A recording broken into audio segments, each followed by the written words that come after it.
Welcome to Talk About Scary, the show where we do just that. I'm Clay, and I'm joined by Adam. Adam. Hey guys. Adam. Hey, that's me. Dum. It's spelled A-D-U-M-B, by the way. Adam.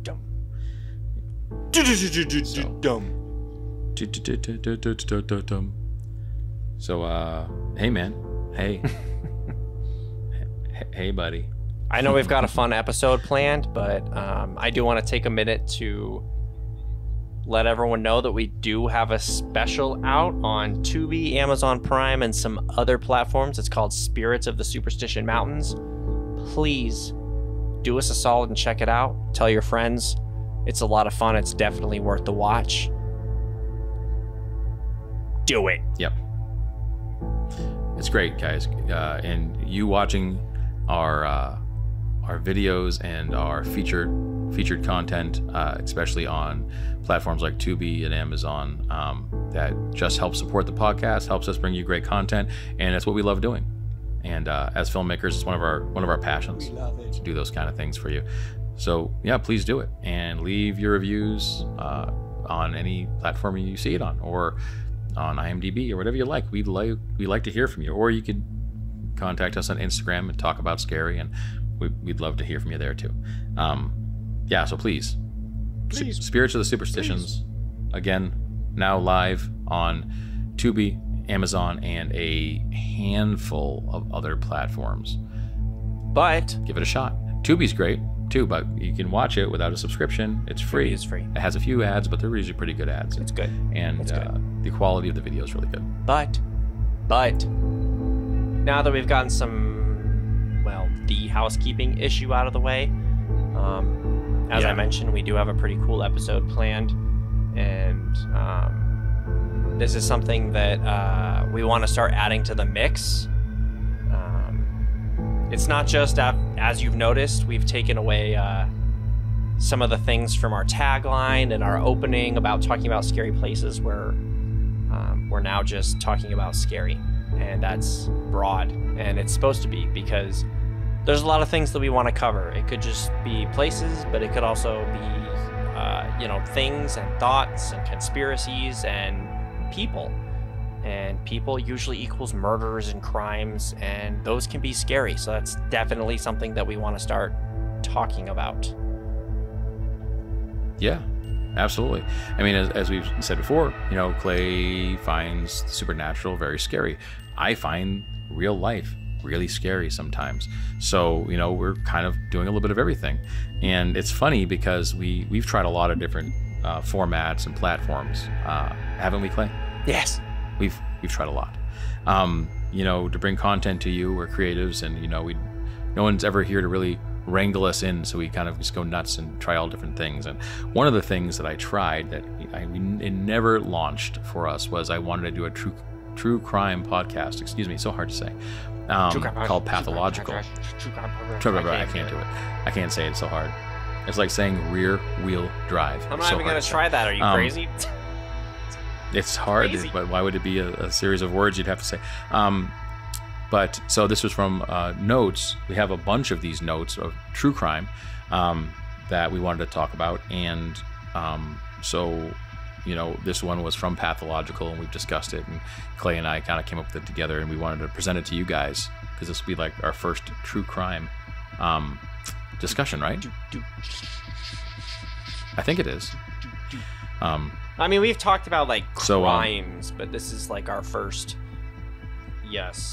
talking about a specific killer and what happened to him and what he did and this and that. And we're not talking about anything supernatural today. So if you're into ghosts, go to a previous episode or skip ahead to the next one.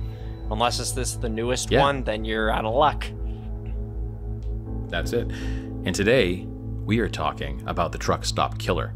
A little bit of a longer episode, but we'll try to keep it as brief as possible. What do you guys say? You ready?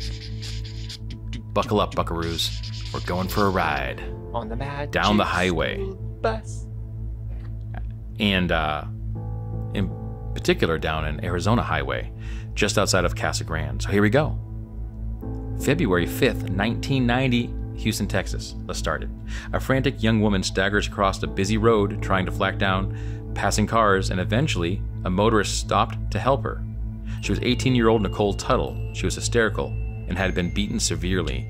Her hair had been chopped off to only inches from her skull. The driver took her to the police. At the Houston Police Department, Nicole tells her story, which began in California a week earlier.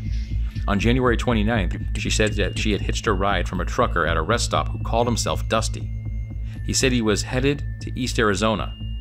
Nicole said he seemed friendly and felt comfortable enough that she took a nap. Doesn't every killer seem friendly just to cut in for a second? Yeah, right. I can't even tell you how many people she took a nap in the, love Ted Bundy. Yeah. Moving on. Yeah, he was handsome. Handsome guy. For the times at least. But yeah, she felt so comfortable. She took a nap in his car, which is crazy. Or in his cab, excuse me. She told police that while she was sleeping, the trucker jumped in the back of the cab, overpowered her, and chained her to a wall in his cab. He had chains in his cab and gagged her with a horse bit. He had a horse bit in his cab. He tortured her by whipping her and piercing her body with fish hooks. Ouch. Did she think he also raped and sodomized her. Did he think that she was a fish? He did not.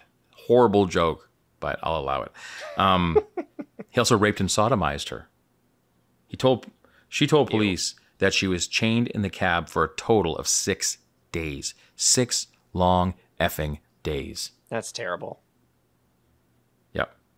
She told the police that the trucker took her to his Houston apartment, allowed her to bathe, and then chained her to the wall and continued to torture and rape her again.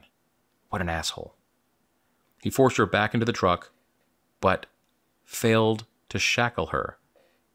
When he drove to the next stop, he left her alone to unload some freight in the back of the truck, and that's when she ran for it and escaped, still wearing a dog leash around her neck. Officers soon found a truck and the driver matching the description Nicole gave them. They pulled the truck over and the driver stepped out of the truck so they could drive Nicole past the truck. They took him out of the truck so she could drive past and ID this guy, because that's what cops do. That's kind of how they do things. Cops. Nicole told the officers, right? That's the cops. Cops. Nicole told the officers that the man wasn't the one that took her, and she just wanted to go home to California, and said that if they did find him, she would likely be too terrified to testify against him. That's how horrible things were for her. Well, 6 days in a terrible setting like that probably felt like a lot longer. So, I mean, I understand. Well, I don't understand, but I can attempt to relate. Except I can't. Yeah. But I'm trying. I'm going to be quiet.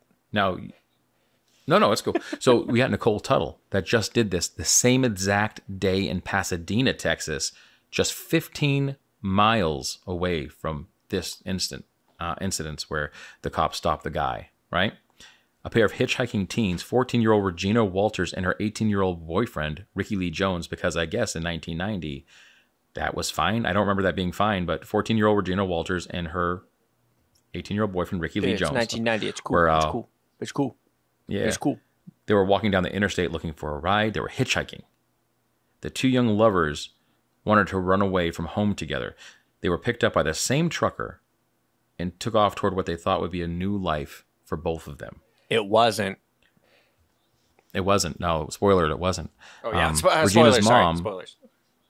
Sorry, spoiler. Regina's mom, Carol Ann, came home from work later in the evening, and she was surprised to see that her daughter wasn't home. Regina left no note, no messages on the answering machine, nothing. She called Regina's father, who lived in Houston, to see if she went there, because sometimes she did that, and he said she wasn't there either. So, Carol Ann must have been getting pretty scared right now.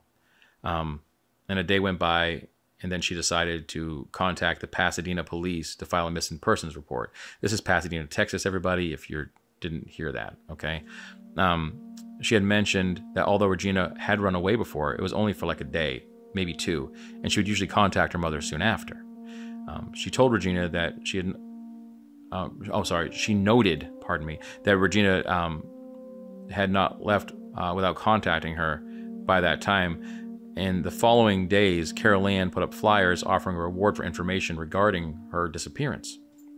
On March 17th, Carol Ann received an anonymous call now. She recorded the call as instructed by the police, and the voice was that of a male, and he said that he wanted to meet Carol Ann at a nearby convenience store at 6:30 a.m. the next morning to talk about Regina. Although police warned Carol Ann against doing this, she agreed to meet the man anyway, and police stood and watched close by. After 2 hours, the man never showed up, and Carol Ann went home. On the same night, Regina's father received an anonymous call from a man who wanted to talk to Regina too. He reported the incident to police immediately. 2 days later, detectives received phone records from that day.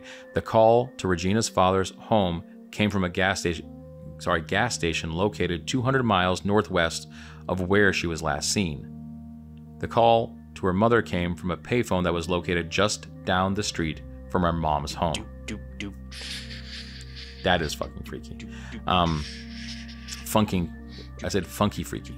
Sorry, because he's doing the funk noises in the background. 2 weeks later, Carol Ann received another call from the man. He asked her to meet him again at the same convenience store. This time, the police traced the call to a nearby payphone and rushed to the location. By the time police arrived, the man was gone. So, not great police work, but they're trying. They're trying. Now, April Yoda 23rd, tells us not to do that. It's do or do not. Mm-hmm. No, try. On April 23rd, police found a partial skeleton of a small female that was approximately Regina's age and height. She was found near a river bank in Pasadena. After checking the dental records, they discovered that the skeleton was of another young girl who at the time was yet to be identified. As we know, DNA evidence, I think the first case of DNA evidence being brought into court was like 1990 or 91. Most places didn't have access to DNA evidence, and if they did, there was no records to follow up on. So they always used to go by dental records. Right, and there's a great show to watch if you're finding this interesting and how all this started. It's called Forensic Files. We're very familiar with that, and we both recommend it. Yeah, and we both recommend falling asleep to it. Not that I can attest that that's it's ever actually happened. A great way to fall asleep. The narrator, Peter Thomas, may he rest in peace, was just the most soothing person in the world. Also, not to go on like a side tangent, but they just released like a new Forensic Files, and they replaced him. Not as good. And Elise has been watching it, and I'm like, yeah, but it's not the same. The people don't want any more reenactments. We're tired of it. Stop showing us reenactments and people crying as they give us their testimony. Voices. Yeah, just don't do that. His voice would be okay. It's the voice they chose. I think it's just that they've done. It's just like every investigation discovery TV show you watch. It's a person sitting there crying and telling you firsthand accounts of what happened to them, and then reenactments of what happened to them instead of actually the facts. Sometimes it's the voice. Like I love watching like Planet Earth and the Blue Planet and those BBC documentaries. As long as David Attenborough is narrating it and hosting it, like his voice is just, man, some people, they got the voice. I don't. Listen to me. Listen to me talk. I don't have it. Yeah, I love David Attenborough. And Morgan Freeman. Yeah. Through the Wormhole. It's such a good show. But that was our Tilda Swinton intermission. Now we're Tilda Swinton. Back to... We're back, yeah. Robert Ben Rhoades. We're back to it. Yeah. The truck stop killer, Robert Ben Rhoades. Now, guys, right about now, you're probably thinking that it seems strange that the remains of another girl was found in Pasadena, and you'd actually be right. It seems as if it was most likely not a coincidence that one girl went missing and the remains of another girl were found in the same year in the same town. And I'm sure that investigators felt the same way at that time, but with not much to go on, they just continued their work. In October 12th, of the same year, in Manville, Texas, two boys were playing by an interstate when they came across a pile of discarded logs. The debris lay more... in the debris, there was just a lot more human remains. They ran home to tell their parents. Their parents called police. The police recovered the corpse. However, they found no identification on the body, and the body was too decomposed to make a quick positive identification. The autopsy revealed that the remains were from another young female, just not Regina. Also in October, in Bond County, Illinois, the police. Let me skip backwards here. I don't want to get too far ahead of myself, but in Bond County, Illinois, a farmer was preparing to demolish this old barn on his property by setting it on fire. Odd, but set it on fire. He went to the barn to check and make sure that there wasn't anybody in the structure at the time. He mentioned that sometimes homeless people would sleep in there, things like that. He knew it. He didn't want to make sure I'd sleep in there. No one was in danger. Why? I mean, if you didn't have a home and there's an old abandoned barn, it's a good place to sleep. Me too. But as soon as he got there, he walked up a ladder to the hayloft to check around, and he discovered a badly decomposed body that was unclothed. Why are they all naked? When the police arrived, what? Well, I mean, I guess this one's naked. You mentioned rape, see. I guess. Yeah, keep going. They're keep naked. Going. Keep they're going. naked. Okay. So the Bond County police scoured the barn and the surrounding area for evidence. Again, no identification was found. Police also discovered a white cotton thread laying next to the body that looked new, not matching the rest of the materials in the barn. There was baling wire that had been wrapped tightly around the body's neck, almost decapitating the head from the body. The hair on the head had been almost completely cut off, with very little bit remaining. The remains were that of a young female, again, approximately 14 to 16 years old and about 90 to 110 pounds. The medical examiner determined the cause of death to be from strangulation. The baling wire had been twisted around the neck a total of 16 times. That's one more than 15. The victim, that's one more than 15. That's crazy. The victim was listed as a Jane Doe by the Illinois State Database. Teletypes were sent to all the departments with missing persons matching the victim's description. By the way, teletypes are, how do I describe a teletype besides it was a teletype? It was kind of like a modern day email. So people type stuff out. A telephone went on this telephone looking harness, and it would send an encoded message to type it out on another electronic typewriter. You're old. Crazy. That you know that? You're yeah, old. It's that. Yeah, I'm really old now that I said that out loud. That was insane. I'm like, I don't know what are you talking about? Yeah, it's insane. I don't even know how to describe this to you, Clay. It's like trying to describe a rotary phone to you. I don't even know where to start. Hey, I know what that is. That's where you put your finger in the hole and had to turn it, for the number. Yeah, pretty close. Yeah, I mean, I probably didn't describe it well, but I know what that is. This was before faxes, for God's sakes. And faxes are archaic. Yeah. So the teletypes were sent out to all departments with the missing persons matching the victim's description. Shortly after, Pasadena police sent dental records to them, and the body was positively identified as Regina. So they found Regina, her body, almost decapitated, naked, and tied with baling wire, her wrist tied with baling wire, and strangled to death in this barn. And although Ricky was still missing, police ruled him out as a suspect in Regina's death due to the controlled nature of the killing. Profilers believed that the killer would have been a traveler due to the proximity of the barn to the interstate. Shortly after, authorities were alerted to the discovery of more remains that were found 200 miles north in Marshall, Texas. There, partial skeletal remains were found on a creek bank. The skull had been perforated with a small caliber bullet, and the victim's approximate age and height led investigators to conclude that the remains were that of Ricky Lee Jones, Regina's missing boyfriend. Dun, dun, dun, dun. Here comes kind of to a head, guys. Here, so bear with me. What we got for time here? We're doing okay. We're at 20 minutes. I just want to make sure I say that because I don't like to draw these things out too much for our listeners, as some of them have very short attention spans. Not you guys. I'm talking about the other guys that are listening, but not you. You guys are cool. What are you talking about? Right, short attention span. What? People, but there's very few of them here. take your Adderall. Let's get back to it. I can see the walls. April 1st, 1990. Right. April 1st, 1990. Right. Here we go. Casa Grande, Arizona. An AZ state trooper, Michael Miller, pulled to the side of the road to inspect a parked semi-truck on the side of the road. The truck was parked in an unsafe place, and the trooper wanted to intervene before an accident was caused. When Miller peered through the windows, he was shocked to find a terrified woman chained like an animal to the back of the cab. The driver was removed from the vehicle, cuffed, and placed in the back of the trooper's vehicle. The ID on the driver's wallet was that of Robert Ben Rhoades. I would have saved that part for you guys, but Clay already let it out. No big deal. And it'll actually be in the show notes, so it's like I'm not really saving anything for you. But, you know. Oh, yeah, I didn't realize that was a secret. It doesn't really matter. It's going to be in the title. So, True.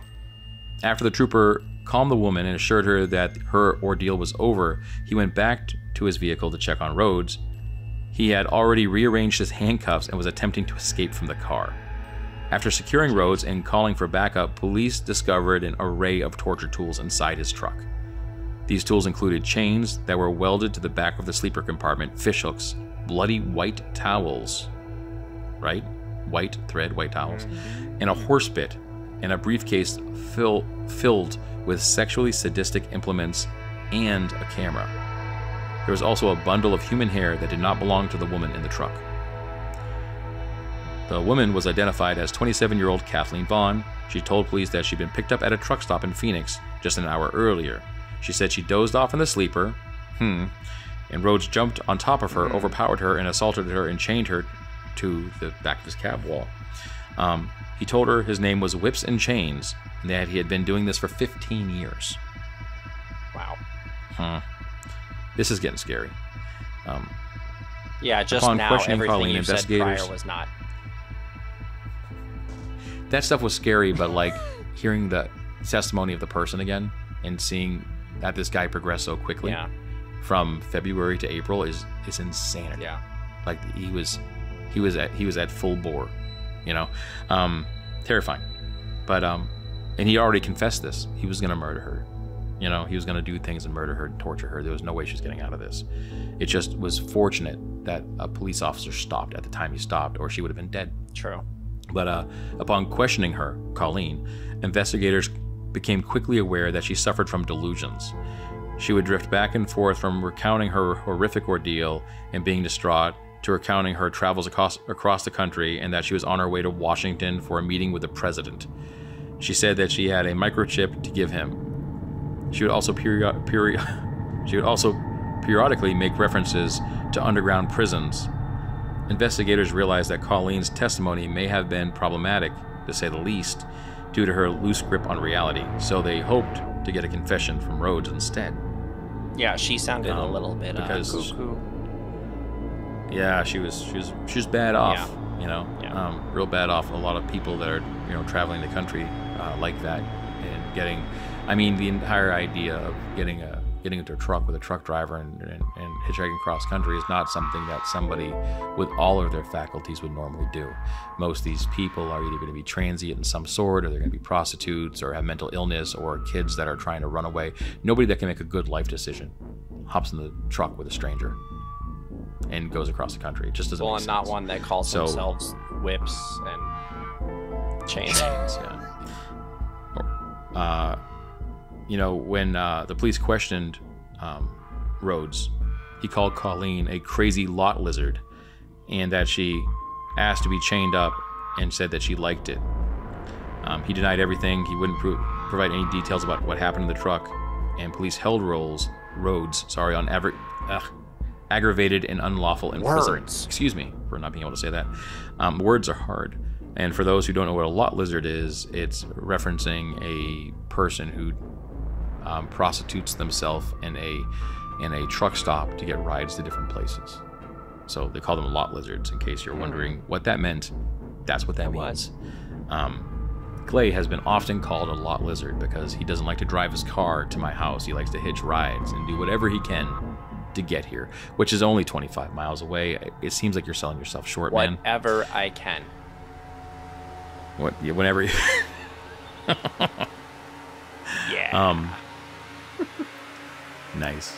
Okay, I'm gonna pull back the levity a bit. This is not a time to laugh. Okay. No laughing. After his arrest, no laughing on this one, unfortunately, guys.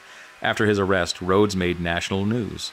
Police in Houston recognized him as he was a detained suspect in a similar crime committed against 18-year-old Nicole Tuttle, if you remember from 20 minutes ago, guys. He relayed that police were unable to press charges as Tuttle did not positively identify him. At that time, the police had detained him. However, she later admitted in the hospital that it was Rhoades and she was too terrified to press charges. So, all the way back to the beginning, Nicole Tuttle admitted in the hospital after she was taken to the hospital, that was him, I could not press charges, I was terrified. Cops were looking for him ever since. Since it was determined that Rhoades committed crimes in multiple states, they called the FBI in, because that's what the FBI does. When they investigated his Houston apartment, it was filled with bloody white towels and various torture devices, including bondage apparatuses, or apparatus. I don't know how to say that plurally.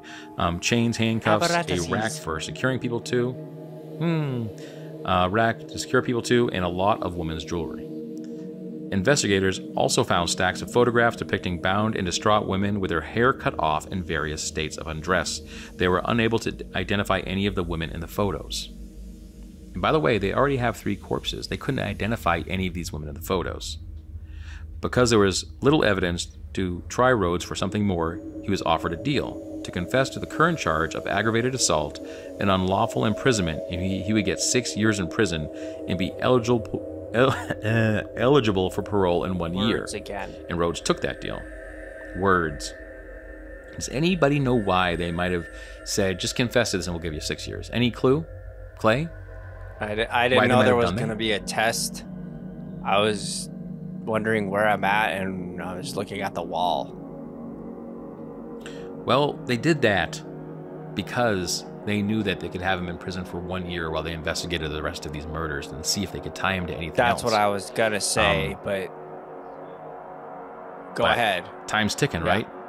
And after a year, this guy is going to be out.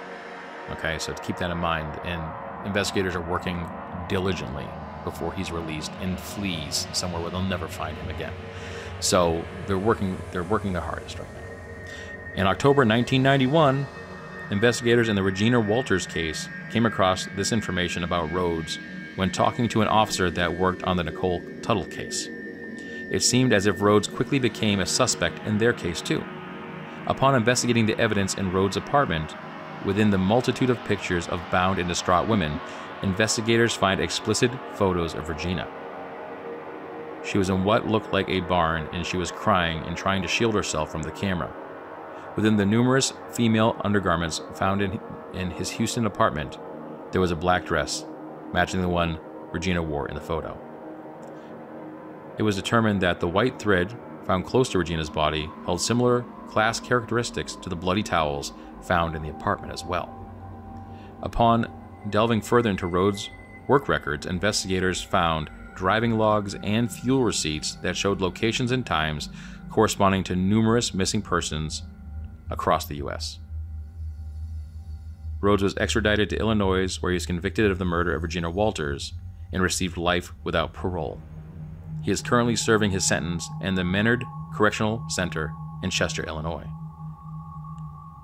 Based on current evidence, Rhoades is suspected in numerous cases with over, get this, 50 possible victims. That's and one more guys, than 49. That has been the story. Yep, one more than 49. That's the story of the truck stop killer, Robert Ben Rhoades. And just, because he's probably not going to listen, but just in case he ever does, you are a cowardice asshole, you little piece of crap. Yeah, that's terrible. And, that's quite horrible to hear. I hope they are doing to you horrible, horrible things in that prison that you deserve. I had to lighten this up a little bit, but yeah, it's pretty terrible. What a piece of shit. And also, like, if you just so sorry, guys, it's usually a little bit funnier. This guy, like, he just looks. I don't know. He just looks like a turd. Just looks like a turd. Maybe he looked. He just looks like when he was whiny younger, turd. But like, I would never get in a car with him. So yeah, I mean, someone had to be in a really bad place to voluntarily get in this man's car. But yeah, that's... Yeah, he preyed on the weak and the naive. That's terrible. And, you know, he's where he deserves to be. But besides hell, which is will be waiting for him if you subscribe to those beliefs.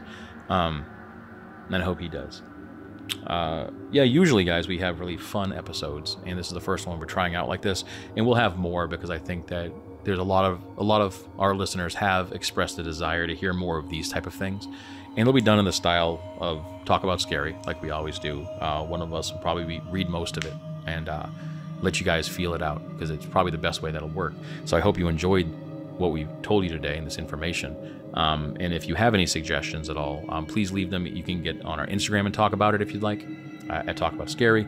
We'll have some pictures of Robert Ben Rhoades up there, and I think I can send Clay some of the crime scene photos. He's scary. For him to put up and there. The pictures look scary too. Yeah. Yeah, so this is like the first episode of Talk About Scary that I'm actually scared. So well, we've both always said it's pretty that terrifying. Real life is often scarier than the what ifs.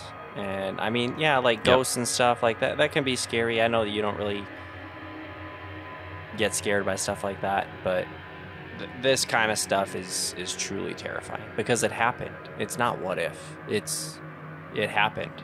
And man, it's horrible to hear. I mean, I joke and try to make some funny comments during just because it's so dark and I don't know what else to say, but I want to try to lighten up the show a little bit, but yeah, it's terrible. Watching stuff like this on other shows and listening to other podcasts about murders it's tough. I mean, my wife does it all the time. I don't know how. And then she gets scared every night. So. Yeah. Well, you know, I've done this one, and there's another podcast that we might actually just pepper in, and we might actually. I've been talking to Clay, but we did one pilot episode of Pathological, and we might actually just put that out there for you guys as an extra, because I'm not doing it. And one of the reasons why I'm not doing it is because after doing the research, you feel so shitty afterward. You just feel really bad. Some people are just terrible. There's just terrible people out there. And I couldn't do this. I couldn't do that job over and over and over again. Like, I listened to Morbid with Ash and Elena. That's another great podcast if you guys haven't heard of it. And they have their own network, and they talk about these kind of things all the time. And all I can think to myself is thank you for doing it, by the way, Ash and Elena. But how the hell do you do that day in and day out? It would destroy me as a person. Maybe I'm just weaker that way, you know, but it does. It absolutely does. I don't mind peppering them in once in a while. Absolutely. We'd love to give the listeners what they want, right? And we're going to continue to do that, along with some really, really great content we have coming up. And I think you guys are going to like it. We have a new television series we're making. Don't forget to watch Spirits of the Superstitions, which is more along the lines of what we do for specials. And that'll be fantastic as well, as soon as I have the first installment of our new standalone series that's presented by Talk About Scary. We'll let you guys know about that as well. A lot of stuff in the works, and this is just another little piece of flavor we're adding to our podcast because you've asked for it. Right? I wasn't paying attention because my attention span. He never pays attention. Were you talking? Because I rambled too much. I was talking. But they're asking for it, so we're giving it to them. You know? Who's talking in my ears right now? Who is it? Yeah, look who's talking. Look who's talking. I'm a baby. But you know, we'd like to thank you guys for listening today. And we hope you enjoyed this. And I know we always say something at the end of a podcast, and I always forget what it is. I'll remind you, it's the one thing I can remember, and it's creep it real. Do as I say. That's right, guys. Creep it real. Creep it real, guys. And hope you enjoy. Yeah, absolutely. Bye. That's all I have to say. Peace. That's all I have to say. Peace. It's difficult to do those, right? It's difficult to do those. Yeah, I didn't even know they're what to say during some of it. There's nothing you can add. Yeah, I mean, you're gonna have to spearhead one of those too.